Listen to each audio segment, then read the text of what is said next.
తెలుగు మిత్రులకు స్వాగతం. ఈరోజు మనం ఈ వీడియోలో షేర్స్ను మనం ఏ విధంగా ట్రాన్స్ఫర్ చేసుకోవచ్చు. మనకు డిమాట్ అండ్ ట్రేడింగ్ అకౌంట్ ఏ కంపెనీది అయినప్పటికీ, ఫర్ ఎగ్జాంపుల్ మీరు ఏంజల్ కానీ, జెరోదా కానీ, లేకుంటే కోటక్ సెక్యూరిటీస్ కావచ్చు, ఐసిఐసిఐ కావచ్చు, ఏదైనా సరే మీ దగ్గర ఉన్నట్లయితే చాలా సందర్భాలలో మనం డిమాట్ అకౌంట్స్లో మల్టిపుల్ డిమాట్ అకౌంట్స్లో ఐపీఓస్ అప్లై చేస్తుంటాం.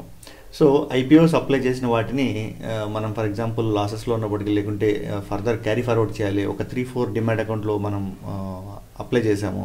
సో వాటిల్లో మనకు అలాట్ అయ్యాయి, అక్కడ నుంచి మనం మెయిన్ అకౌంట్కి ట్రాన్స్ఫర్ చేసుకోవాలి. సో వీటన్నిటిని కూడా మనం లాగిన్ చేసి చెక్ చేసుకోవడం కష్టం అవుతుంది. అందులోనూ మల్టిపుల్ కంపెనీస్ నుంచి ఉన్నాయి. లేకుంటే కొన్ని సందర్భాలలో మనం కిడ్స్ అకౌంట్కి ట్రాన్స్ఫర్ చేయాలి షేర్స్, లేకుంటే పేరెంట్స్ అకౌంట్ నుంచి మన అకౌంట్కి ట్రాన్స్ఫర్ చేసుకోవాలి. సో ఈ విధంగా చాలామంది అయితే ఇష్యూస్ ఫేస్ చేస్తుంటారు. సో సెల్ చేసి వాటి నుంచి ఎగ్జిట్ అయ్యేసి కూడా మనం ఇక్కడ పర్చేజ్ అయితే చేసుకోవచ్చు.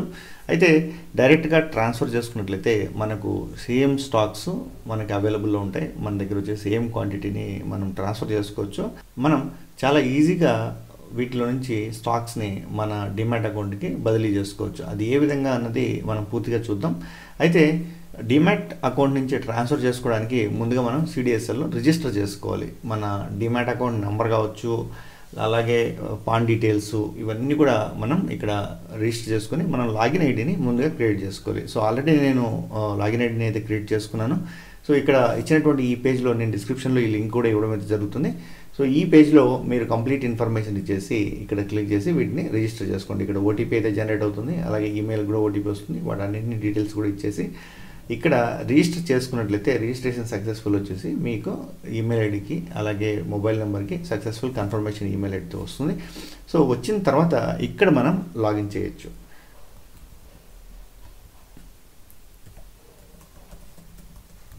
సో ఈ యూజర్ ఐడి మనం ఏది కావాలంటే అది క్రియేట్ చేసుకోవచ్చు. అలాగే పాస్వర్డ్ కూడా మనకి ఇష్టం వచ్చినటువంటి పాస్వర్డ్, వాళ్ళు కొన్ని ఇన్స్ట్రక్షన్స్ అయితే ఇస్తారు. ఆ ఇన్స్ట్రక్షన్స్ ద్వారా మనం పాస్వర్డ్ని సెట్ చేసుకోవచ్చు.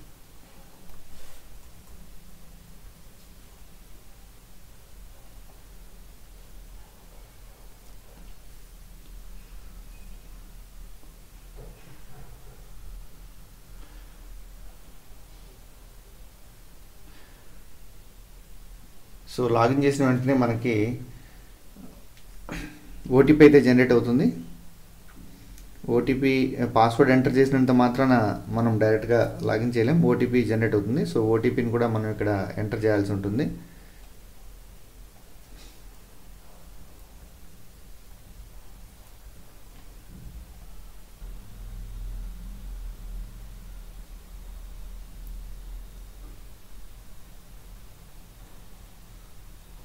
మనం డీటెయిల్స్ ఎంటర్ చేసిన తర్వాత మనకు హోమ్ పేజ్ అయితే ఈ విధంగా కనిపిస్తుంది. మన రైట్ సైడ్ మన డీటెయిల్స్ కావచ్చు, అంటే ఎవరి పేరుతో అయితే ఈ డిమాట్ అకౌంట్ ఉంటుందో వాళ్ళ నేమ్ కావచ్చు, అలాగే డీపీ నేమ్ అంటే మనం ఏ అకౌంట్ను ఓపెన్ చేసి ఉంటామో, ఫర్ ఎగ్జాంపుల్ జెరోదా కావచ్చు, అప్స్టాక్ కావచ్చు, ఏ అకౌంట్ అయితే మనం ఓపెన్ చేసి ఉంటామో, ఏ కంపెనీ అకౌంట్ అయితే ఓపెన్ చేసి ఉంటామో ఆ కంపెనీ నేమ్ వచ్చేసి ఇక్కడ డీపీ నేమ్ అని చెప్పేసి రావడం అనేది జరుగుతుంది.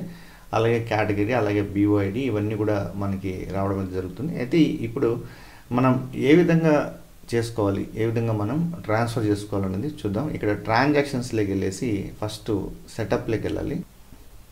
సో సెటప్లోకి వెళ్ళిన తర్వాత ఇవి వచ్చేసి ఆఫ్ మార్కెట్ సెటప్స్ అని చెప్పేసి అంటారు, ఆఫ్ మార్కెట్ ట్రాన్స్ఫర్ అని చెప్పేసి కూడా అంటారు. సో ఇక్కడ బల్క్ సెటప్స్లోకి మనం వెళ్ళాలి. సో ఒక డౌట్ రావచ్చు, మనం బల్క్గా క్వాంటిటీని ట్రాన్స్ఫర్ చేస్తున్నామని చెప్పేసి. బల్క్గా చేసినప్పటికీ ఈవెన్ ఇండివిజువల్గా 1 or 2 స్టాక్స్ని మనం ట్రాన్స్ఫర్ చేసినప్పటికి కూడా ఇక్కడ బల్క్ ట్రాన్స్ఫర్లోకి మనం వెళ్ళాలి. బల్క్ సెటప్స్లోకి వెళ్ళేసి ఇక్కడ మనం సెటప్ చేయాల్సి ఉంటుంది. So just execution date just నేను ఈరోజు డేట్ను తీసుకోవడం జరిగింది. అలాగే బీఓఐడి, సో కౌంటర్ ఐడి అంటే ఏ అకౌంట్కి మనం ట్రాన్స్ఫర్ చేయాలనుకుంటున్నాను. ఇక్కడ ఇచ్చినటువంటి నేను ఆల్రెడీ కొన్ని అకౌంట్స్ అయితే ట్రాన్స్ఫర్ చేసి పెట్టుకున్నాను, సెటప్ చేసి పెట్టుకున్నాను.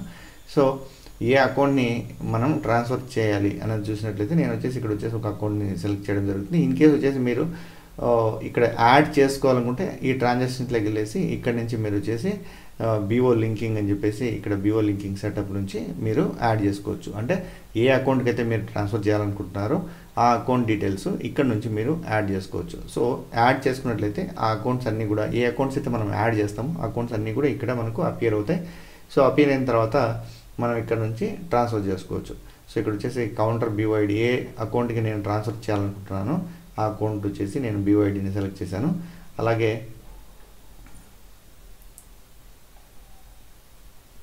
ఇక్కడ ఈ డీటెయిల్స్ అన్నీ కూడా మనము సెలెక్ట్ చేసినంత అవసరం అయితే లేదు. సో కొన్నింటిని మాత్రమే మనం సెలెక్ట్ చేయాలి. ఇక్కడ వచ్చేసి జస్ట్ NA అని సెలెక్ట్ చేయండి. ఇన్ కేస్ మనకి ఏదైనా సరే సెలెక్ట్ చేయాలి అనుకుంటే ఇక్కడ పాపప్ అయితే రావడం జరుగుతుంది. సో అప్పుడు మనం సెలెక్ట్ చేయొచ్చు. సో మనం డీటెయిల్స్ ఎంటర్ చేసిన తర్వాత ISIN డీటెయిల్స్ వచ్చేసి మనం ఎంటర్ చేయాల్సి ఉంటుంది. ISIN డీటెయిల్స్ అంటే ఇక్కడ మనకు ఏ డిమాండ్ నుంచి అయితే మనం ట్రాన్స్ఫర్ చేస్తున్నాం ఆ డిమాండ్లో ఉన్నటువంటి స్టాక్స్ అన్నీ కూడా ఇక్కడ మనకు అపియర్ కావడం జరుగుతుంది. ఆ స్టాక్స్ అన్నింటిని కూడా ఏ స్టాక్స్ అయితే మనం ట్రాన్స్ఫర్ చేయాలనుకుంటున్నామో ఆ స్టాక్స్ అన్నీ కూడా మనం సెలెక్ట్ చేసుకోవచ్చు. ఇక్కడ ఫర్ ఎగ్జాంపుల్ నేను వచ్చేసి ఆజాద్ ఇంజనీరింగ్ ఉంది. ఆజాద్ ఇంజనీరింగ్ ఇక్కడ సెలెక్ట్ చేసుకొని ఎంత క్వాంటిటీ నేను ట్రాన్స్ఫర్ చేయాలనుకుంటున్నాను 28 క్వాంటిటీ నేను ట్రాన్స్ఫర్ చేయాలనుకుంటున్నాను. రీజన్ ఏంటి అని చూసినట్టయితే ఇక్కడ చాలా రీజన్స్ అయితే ఉన్నాయి. గిఫ్ట్ చేస్తున్నారా, లేకుంటే డొనేట్ చేస్తున్నారా, లేకుంటే వేరే వాళ్ళ దగ్గర నుంచి తీసుకుంటున్నారా, ట్రాన్స్ఫర్ చేస్తున్నారా, లేకుంటే మైనర్ టు గార్డియన్కి చేస్తున్నారా, ఈ విధంగా ఫ్యామిలీ మెంబర్స్గా, ఈ విధంగా మొత్తం అన్ని చాలా డీటెయిల్స్ అయితే ఉన్నాయి. సో జస్ట్ నేను ఇక్కడ వచ్చేసి స్పెసిఫైడ్ ఫ్యామిలీ మెంబర్ అయితే ఇవ్వడం జరిగింది. అలాగే ఇక్కడ రిలేషన్ ఏంటి అని చెప్పేసి కూడా అడుగుతుంది. రిలేషన్ కోడ్ వచ్చేసి అడుగుతుంది. సో ఇక్కడ వచ్చేసి నేను బ్రదర్ అని చెప్పేసి ఇచ్చాను. సో ఇక్కడ క్లిక్ ఓకే మీద క్లిక్ చేశాను. అలాగే నేను మల్టిపుల్ స్టాక్స్ని కూడా ట్రాన్స్ఫర్ చేయాలనుకుంటున్నాను. సో ఇక్కడ వచ్చేసి నాకు ఇంకా కొన్ని స్టాక్స్ అయితే అవైలబుల్ ఉన్నాయి. ఇక్కడ ముతూత్ అవైలబుల్ ఉంది. ముతూత్ వచ్చేసి ఎంత క్వాంటిటీ ఉందని కూడా చూద్దాం. 51 క్వాంటిటీ ఉంది. సో నేను ఇక్కడ క్వాంటిటీ 51 ఎంటర్ చేస్తున్నాను. అలాగే రీజన్ ఫర్ ట్రాన్స్ఫర్ మనము సేమ్ రీజన్ ఇవ్వచ్చు. సో ఇది కూడా నేను సెటప్ చేస్తున్నాను. సో ఇక్కడ చూసినట్లయితే మనకి ఇవన్నీ కూడా ఇక్కడ అపియర్ అవుతున్నాయి. అలాగే మనం డిమాట్ అకౌంట్లోకి వెళ్ళి చూద్దాం. డిమాట్ అకౌంట్లో ఉన్నటువంటివి అన్నీ కూడా ఎగ్జాక్ట్గా ఇక్కడ చూపిస్తున్నాయా లేదని చెప్పేసి మీకు డౌట్ రావచ్చు. సో ఆ డీటెయిల్స్ కూడా మనం చూద్దాం.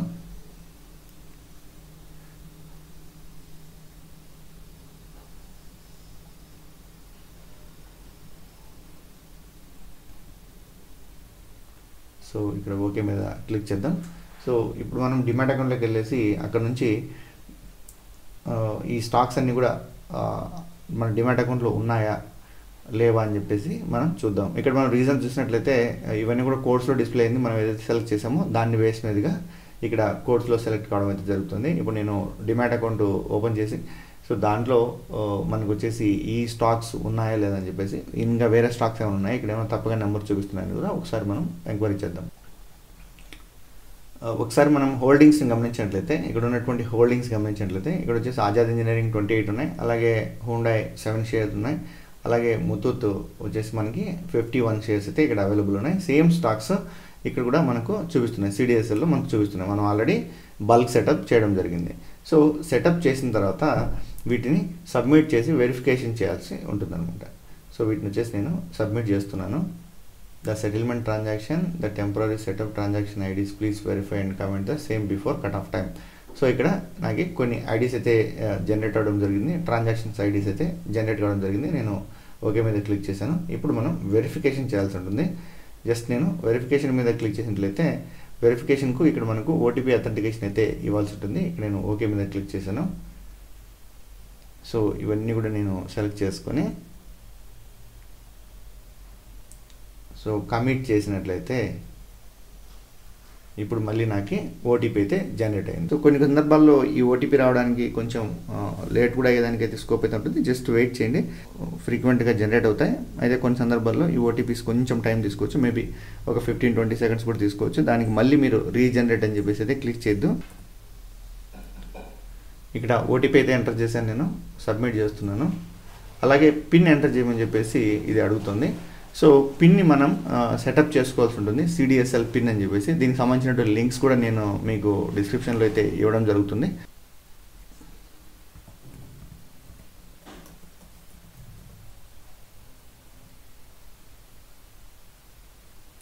సో నేను పిన్ని ఎంటర్ చేయడం జరిగింది. సో పిన్ ఎంటర్ చేసిన తర్వాత అథెంటికేటెడ్ సక్సెస్ఫుల్ అని చెప్పేసి మనకి ఇక్కడ ట్రాన్సాక్షన్ ఐడి స్టేటస్ అయితే ఇక్కడ అపియర్ అవుతుంది. సో ఈ అథెంటికేషన్ సక్సెస్ఫుల్ అయిన తర్వాత మనకి ఏదైతే కౌంటర్ పార్టీ ఉంటుందో ఏ డిమాట్ అకౌంట్ నుంచి ఏ డిమాట్ అకౌంట్కి ట్రాన్స్ఫర్ చేస్తున్నామో వాళ్ళకి ఒక లింక్ అయితే జనరేట్ చేయడం జరుగుతుంది. సో ప్రాబ్లీ అది ఒక 3 hours 4 hours కూడా పడుతుంది. సో లింక్ జనరేట్ అయిన తర్వాత ఆ లింక్ని మనం ఓపెన్ చేసి అక్కడ మళ్ళీ మనం యాక్సెప్ట్ చేస్తున్నట్లుగా ఓటీపీని ఎంటర్ చేసినట్లయితే, ఫర్ ఎగ్జాంపుల్ ఒక అకౌంట్ నుంచి నా అకౌంట్కి నేను ట్రాన్స్ఫర్ చేసుకుంటున్నాను. సో నా అకౌంట్కి ట్రాన్స్ఫర్ చేసుకున్నప్పుడు నాకు ఇంకో ఈమెయిల్ అయితే జనరేట్ అవుతుంది సిడిఎస్ఎల్ నుంచి. సో వెరిఫికేషన్ చేయమని చెప్పేసి ఒక ఈమెయిల్ అయితే జనరేట్ అవుతుంది. అక్కడ నేను వెరిఫై చేసేటప్పుడు అక్కడ కూడా ఓటీపీని ఎంటర్ చేసి డీటెయిల్స్ అన్నీ కూడా అపియర్ అవుతాయి. సో ఎక్కడి నుంచి మనకు ఈ స్టాక్స్ అనేవి ట్రాన్స్ఫర్ అవుతున్నాయి, ఎంత క్వాంటిటీ ట్రాన్స్ఫర్ అవుతున్నాయి అనేది మనకి డీటెయిల్స్ వస్తాయి. సో అక్కడ నేను మళ్ళీ వెరిఫై చేసినట్లయితే వెంటనే మన ఈ స్టాక్స్ అన్నీ కూడా మనకి టుమారో మార్నింగ్కి ఈ స్టాక్స్ అన్నీ కూడా మన అకౌంట్లో చూడొచ్చు. ఈవెన్ మనం డిమాట్ అండ్ ట్రేడింగ్ అకౌంట్లో కూడా లాగిన్ చేసి అక్కడ మనకు కంప్లీట్ స్టాక్స్ అయితే అవైలబుల్లో ఉంటాయి అన్నమాట. సో ఈ విధంగా మనం ట్రాన్స్ఫర్ అయితే చేసుకోవచ్చు. చాలా ఈజీ మెథడ్ ఇది.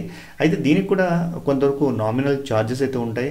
సో ఆ నామినల్ ఛార్జెస్ కూడా మీకు వెబ్సైట్లో అయితే అవైలబుల్ ఉన్నాయి. ఈ లింక్స్ అన్నీ కూడా మీకు నేను డిస్క్రిప్షన్లో ప్రొవైడ్ చేయడం అయితే జరుగుతుంది. అయితే చాలా సందర్భాల్లో మనం ఎగ్జిట్ అయ్యేసి ఎంటర్ అయినట్లయితే కొంతవరకు రిస్క్ అయితే ఉంటుంది.